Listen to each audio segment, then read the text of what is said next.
guys, Miss Sarah. Welcome to First Chapter Friday. Today we're going to read the beginning of Reckless, and that's by Cornelia Funke. So this book is about a boy, Jack, who goes to Mirrorland where there's real fairy tales, and all of the fairy tales that you've ever heard come to life. And he's enjoying it, and he loves everything about it until his little brother follows him in. And then everything changes. Dark magic decides to kick in, and it threatens to harm his brother, his friends, everyone he cares about. So let's read the beginning and see if Jacob can stop this dark magic. Chapter 1. Once upon a time. The night breathed through the apartment like a dark animal. The ticking of a clock, the groan of a floorboard as he slipped out of his room. All was drowned by its silence.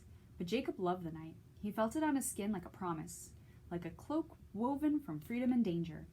Outside, the stars were paled by the glaring lights of the city, and the large apartment was stale with his mother's sorrow. She did not wake as Jacob stole into her room, even when he carefully opened the drawer of the nightstand. The key lay right next to the pills that let her sleep. Its cool metal nestled in his hand as he stepped back out into the dark corridor. There was still a light burning in his brother's room. Will was afraid of the dark, and Jacob made sure he was fast asleep before unlocking the door to their father's study. Their mother had not entered there since his disappearance, but for Jacob, this was not the first time he had snuck into the empty room to search for the answer she did not want to give. It still looked as if John Reckless had last sat in his desk chair less than an hour ago, instead of more than a year. The sweater he had worn so often hung over the chair, and a used tea bag was desiccating on a plate next to his calendar, which still showed the weeks of a past year. "Come back," Jacob wrote it with his finger on the fogged-up window, on the dusty desk, and on the glass panels of the cabinet that still held the old pistols his father had collected. But the room remained silent and empty. He was 12 and no longer had a father. Jacob kicked at the drawers he had searched in vain for so many nights. In a silent rage, he yanked the books and magazines from the shelves, tore down the model airplanes that hung above the desk, ashamed at how proud he had once been where his father had allowed him to paint one with red varnish. "Come back," he wanted to scream it through the streets that cut their gleaming paths through the city blocks 7 stories below. Scream it at the 1,000 windows that punched squares of lights into the night. The sheet of paper slipped out of a book on airplane propulsion. Jacob only picked it up because he thought he'd recognized his father's handwriting on it, though he quickly realized his error. Symbols and equations, a sketch of a peacock, a sun, 2 moons, none of it made any sense, except for the one sentence he spotted on the reverse side. "The mirror will open only for he who cannot see himself." Jacob turned around, and his glance was met by his own reflection. The mirror. He still remembered very well the day his father had mounted it on the wall.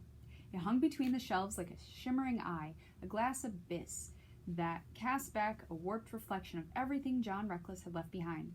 His desks, the old pistols, his books, and his elder son. The glass was so uneven no one could barely recognize one's own reflection, and it was darker than the other mirrors, but the rose tendrils winding across the silver frame looked so real they seemed ready to wilt at any moment. The mirror will open only for he who cannot see himself. Jacob closed his eyes. He turned back to the mirror. Felt behind the frame for some kind of lock or latch. Nothing. Only his reflection was looking him straight in the eye. It took quite a while before Jacob understood. His hand was barely large enough to cover the distorted reflection of his face, but the cool glass clung to his fingers as if he had been waiting for them, and suddenly the room he saw in the mirror was no longer his father's study. Jacob turned around. Moonlight fell through 2 narrow windows onto gray walls, and his naked feet stood on wooden floorboards covered with acorn shells and the gnawed bones of birds. The room was bigger than his father's study, and above him cobwebs hung like veils from the rafters of a roof. Where was he? He stepped toward one of the windows, the moonlight painting patterns on his skin. The bloody feathers of a bird stuck to the rough ledge, and far below he saw scorched walls and black hills with a few lost lights glimmering in the distance. He was in a tower.